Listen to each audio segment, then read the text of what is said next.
안녕하세요. 새벽의 축구 전문가 페노입니다.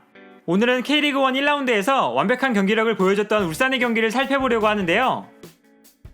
먼저 울산은 이번 경기에서 4-2-3-1 전형으로 경기에 나왔습니다.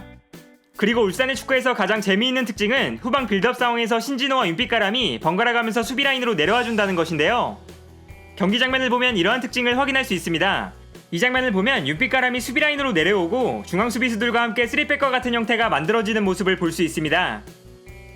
이러한 형태는 울산과 상주의 경기에서 자주 나타났는데요. 이렇게 중앙 미드필더 한 명이 수비라인으로 내려가면 중앙 수비수들이 좀 더 넓은 위치로 움직이면서 측면 공간을 커버해줄 수 있기 때문에 자연스럽게 좌우 측면 수비수들이 높은 지역까지 전진할 수 있었습니다. 특히 김태환이 공격적으로 전진하면서 이청용이 중앙으로 움직이는 모습을 보여줬고, 데이비슨의 경우에는 공격적으로 전진할 때도 있었지만 평소에는 너무 공격적으로 전진하지 않으면서 수비라인으로 내려왔던 미드필더가 전진했을 때 데이비슨이 수비 밸런스를 맞춰줄 때도 많았는데요.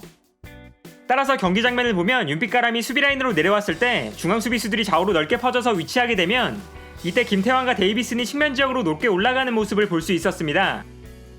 그러나 이렇게 중앙 미드필더가 수비라인으로 내려오면 빌드업 상황에서 중원의 선수가 부족해질 수 있습니다. 따라서 이상원이 중원으로 내려와서 볼을 받아줄 때가 많았고, 상황에 따라서는 이청용까지 중원으로 움직여주는 모습을 보여줬는데요. 윤빛가람부터 신진호, 이청용, 이상원까지 모두 기술적으로 뛰어난 선수들이라서 울산은 중원을 통해서 안정적인 빌드업을 시도할 수 있었습니다. 그리고 여기서 울산은 중원에 있는 선수들을 활용해서 볼을 전개할 수도 있었고, 상주가 울산의 빌드업을 방해하기 위해서 중앙으로 모여들면 좌우로 넓게 퍼져있는 선수들에게 볼을 보내주면서 볼을 전진시키는 것도 가능했습니다. 결과적으로 중앙 미드필더가 수비라인으로 내려가면서 시작되는 울산의 전형은 빌드업 상황에서 중앙과 측면을 모두 활용하기 위한 목적을 가지고 있었는데요. 예를 들어 이 장면을 보면 윤빛가람이 수비라인으로 내려왔을 때 중원의 신진호가 혼자 남게 되는데, 이때 이상원이 중원으로 내려와서 중원에 도움을 주는 것을 볼 수 있었습니다. 그리고 울산은 중원을 통해서 볼을 전개하거나 좌우 측면에 넓게 퍼져있는 김태환과 데이비슨에게 볼을 보내주면서 볼을 전개했는데요. 울산의 첫 번째 득점 장면을 보면 이러한 특징을 명확하게 확인할 수 있습니다. 이 장면을 보면 이번에는 신진호가 수비라인으로 내려와 있고 윤빛가람이 중원에 위치해 있는데, 이때 이상원이 중원으로 내려와서 빌드업을 도와주게 되는데요.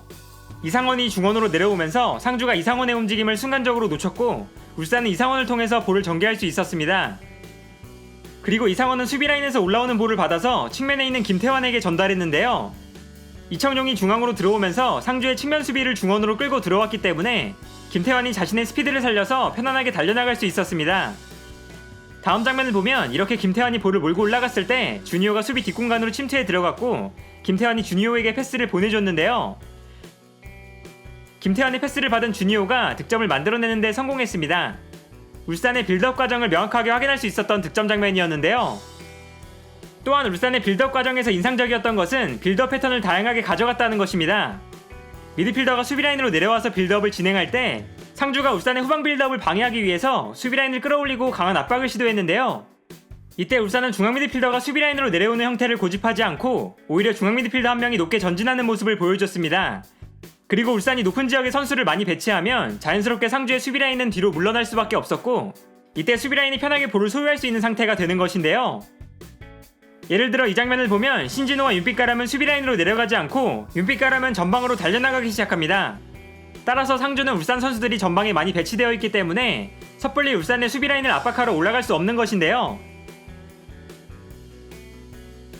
한편 수비 상황이 되면 울산은 모든 선수가 4-4-2 전형을 만들고 단단한 수비라인을 만들기 위해서 노력했습니다. 과감하게 전방 압박을 시도하기보다 안정적인 수비라인을 형성하는 것이 지난 시즌부터 보여줬던 김도훈 감독의 성향이기도 한데요. 따라서 경기를 보면 울산이 수비 상황에서 4-4-2 전형을 형성하고 있는 모습을 자주 볼 수 있었습니다. 그리고 기본적으로 울산은 수비 간격을 훌륭하게 유지했는데요.